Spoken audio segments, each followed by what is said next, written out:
Let's fly! Giddy up!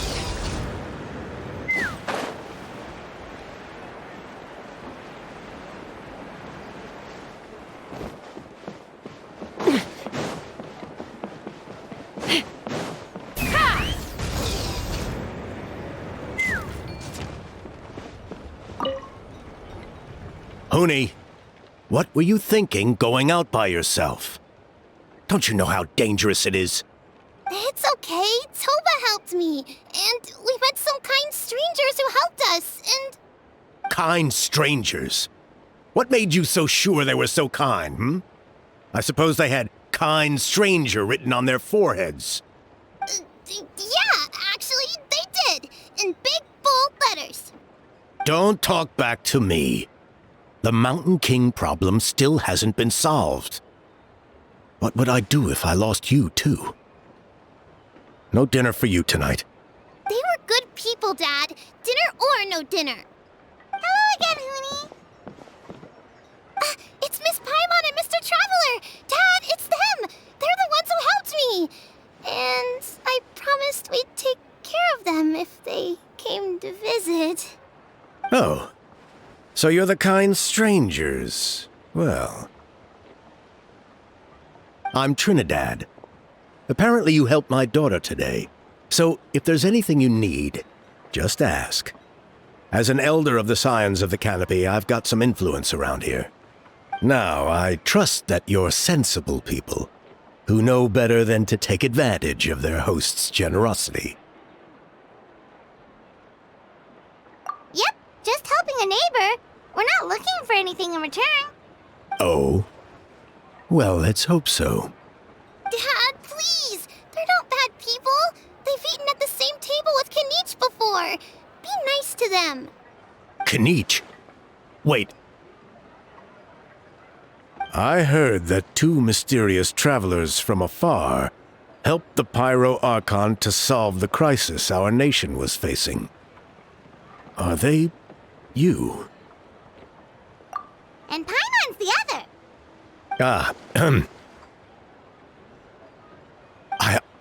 I do apologize. A lot's been going on in our tribe lately, and I suppose the pressure must be getting to me. I can't believe I was so rude to you. I feel ashamed. We got off on the wrong foot.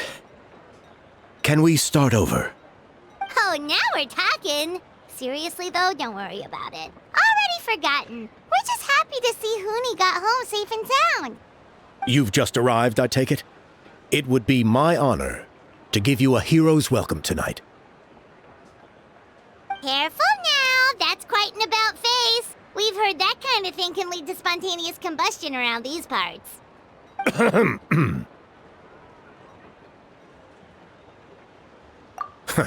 My dear traveler, you are very perceptive indeed. Go inside now, Huni. Dad's got some important business to discuss. Okay. Look after Mr. Traveler and Miss Paimon. They're very special guests. Well, we'll hear you out, but we can't make any promises that we'll be able to help. This is a matter of utmost importance. Please allow me to explain. For many years, our tribe has celebrated the Turnfire Night.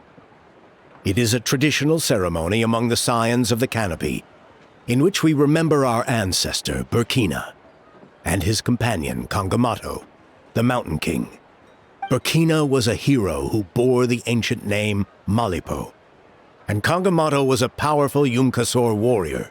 Together, they fought against the Abyss.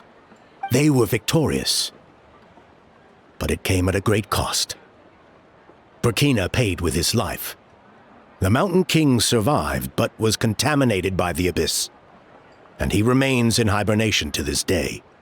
Normally, Yumkasors never live longer than a century. It's possible that the Abyssal power is responsible for his unnaturally long lifespan. That's right. The Mountain King is a living symbol of our glory, but even this glory comes at a price. The abyssal power inside him is highly sensitive, and when it is disturbed, He awakens and flies into a blind rage, attacking anything that moves. So besides the ceremony, another important part of Turnfire Night each year is cleansing the abyssal power inside the Mountain King, so that he will remain sound asleep. Even though you helped us to solve the Abyss crisis, the destabilizing effects of the disaster have made it increasingly difficult to keep the Mountain King in hibernation.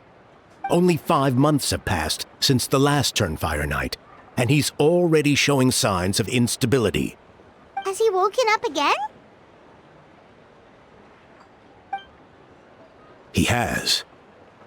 We managed to contain the situation by performing a makeshift ceremony right away, but it was a close call.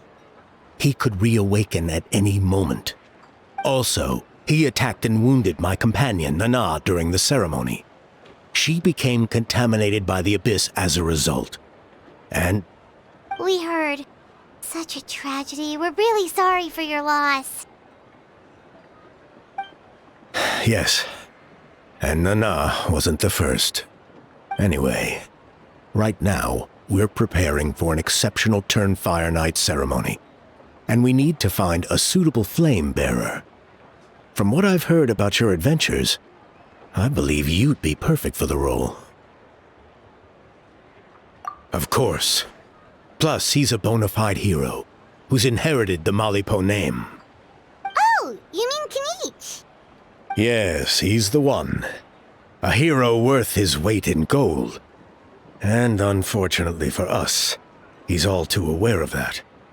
No prizes for guessing what he said when I asked him to host a Turnfire Night outside of the annual schedule.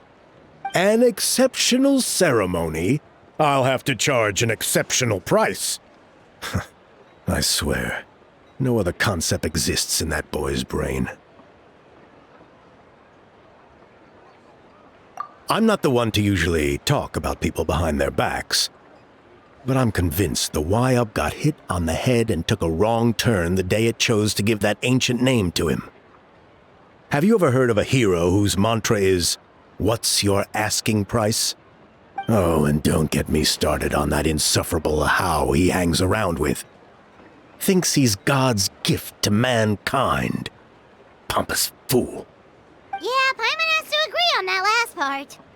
Anyway, the fact is, the ceremony can just as easily be done without him, as long as we find someone else. And besides, you two seem like much better candidates, huh? So what do you think? Wonderful! I can't thank you enough.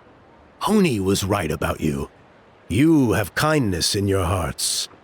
Come with me to the other side of the mountain. I'll bring you up to speed on each step of the ceremony. As experienced warriors, I'm sure you'll pick it up in no time.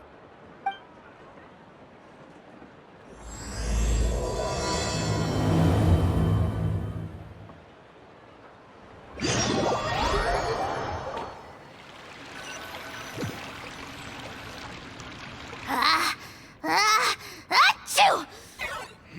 Curses! Who dares insult the great Kahula How behind his back? Oh, great Kahul Ahau, bless you. Shut your filthy mouth, worm of the abyss! Your putrid words defile the air we breathe. You make the almighty Dragon Lord, Kahula How, sick to the stomach! Speaking as a member of the Abyss Order, that's music to my ears. Exactly the kind of reaction we're going for. But on a personal level, I gotta say, it's pretty hurtful.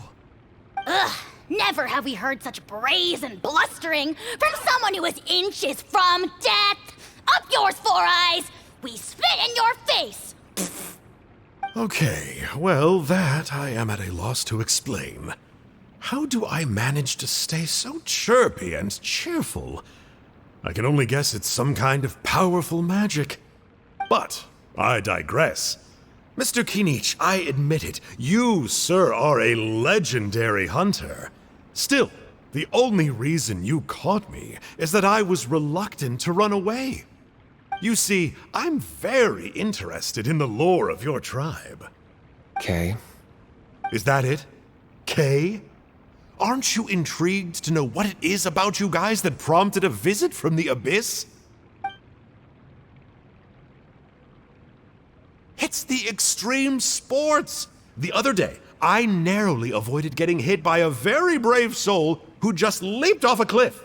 I think you call it bungee jumping? Anyway, I was very impressed.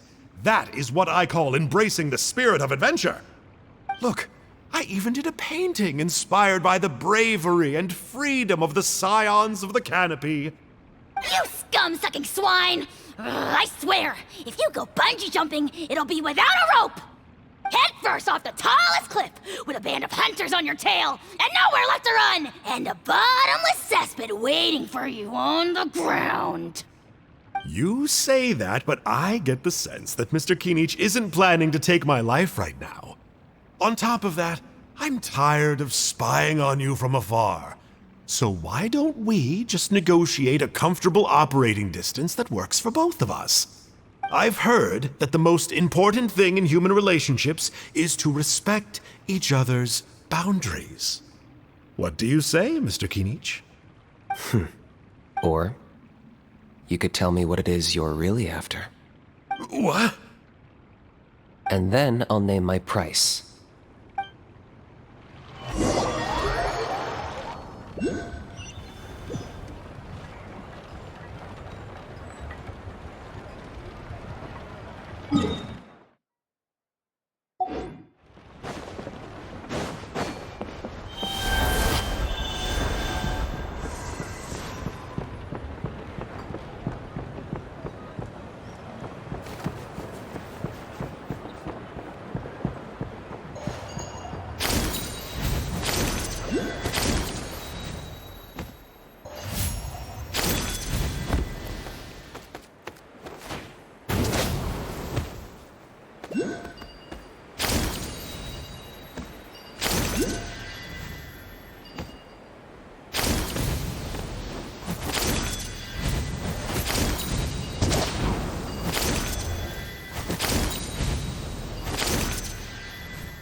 Let's fly!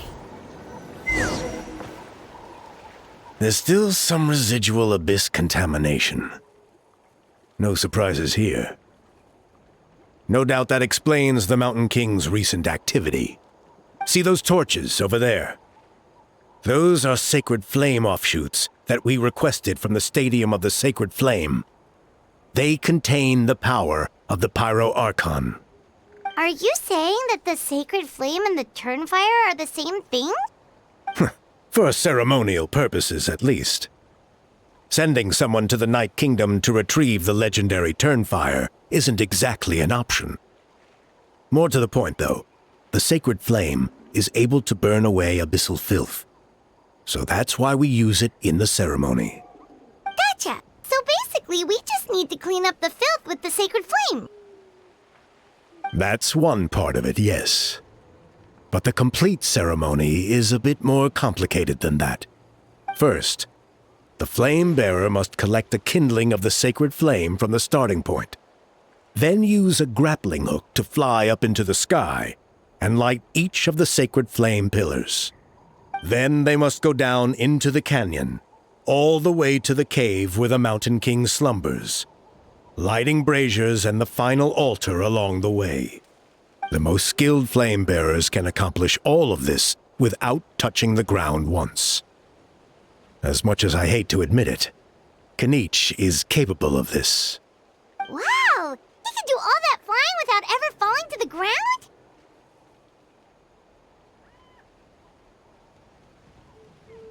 Well, of course Paimon can. It'd be much harder for you guys. Ha! Well, don't worry. It's not a requirement of the ceremony. You're allowed to touch the ground. The only thing you're not allowed to do is turn back. The flame bearer must always keep moving forward. You can't skip a pillar, then come back to it after lighting the next one. To do so would be to disrespect our ancestors. So, what actually happens if you do turn back? Surely the fires don't just go out. Well, if you're not careful, you might get burned. What about today then? Does the same rule apply? Oh no, don't worry. Today is just a practice. The order doesn't matter. You just need to take the sacred flame, cleanse the filth, then go light all the braziers. Are you ready? I'll repeat the key points again. Gather the kindling, cleanse the filth, and light all the braziers. I'll wait for you at the end.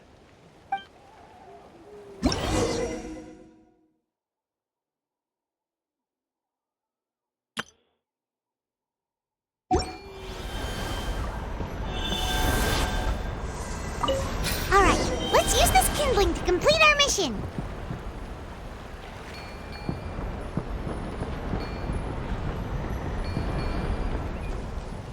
There's Abyssal filth over there! Let's burn it away with the sacred flame!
Let's burn this bruise.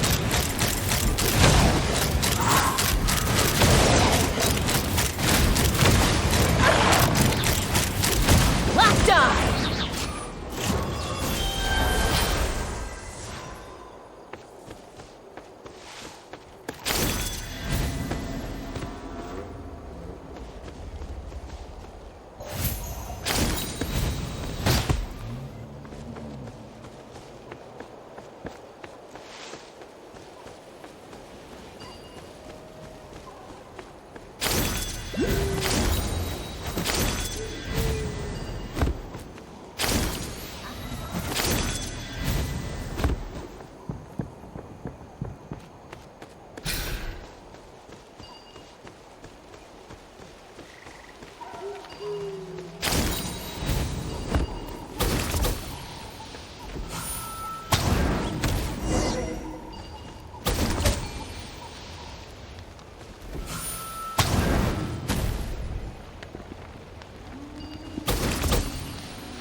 Should be all the Braziers. Let's regroup with Trinidad.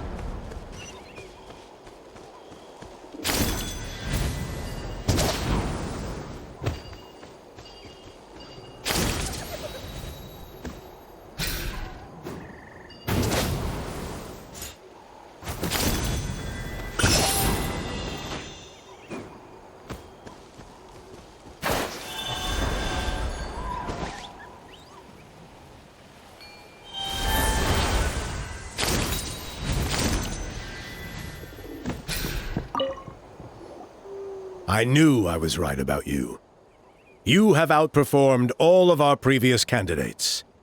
If there was an ancient name for outstanding flame bearers, I'm sure the Wyab would consider you for the honor. Yeah, although it would probably take Paimon quite a bit longer. All right. Now there's still a few days left until the ceremony. I should get back so I can inform the chief and the other elders that I have found the flame bearer we need. Oh, you mean they've still got to sign off on it? Some of them are still hoping we can come to an agreement with Kanich. But that's only because they haven't seen you in action. Still, I'm the one responsible for securing a flame bearer. And my recommendation is you. Just for Paimon's own peace of mind, are you sure it's not going to be a problem having Outlanders take on such an important role in your ceremony? See that place over there? There was a time long before the age of Burkina and the Mountain King, when we Scions of the Canopy called that our home. After a period of upheaval, our ancestors were forced to move away. Now it has become a place where our youths go to develop courage and kindle a spirit of adventure. If we failed to keep the threat posed by the Mountain King at bay, it might not be long before we have to move again and find a new home. So to answer your question, I think everyone will agree that you are the right choice. Fair enough. Desperate times call for desperate measures. I'll need you to drop by my place at some point before the ceremony, if that's all right. There are still a few final details that we need to discuss. Okay, see you later then. You have my gratitude. We've helped out with a lot of other local festivals before, but this one feels a little different. Anyway, let's take a break before heading back to Trinidad's place.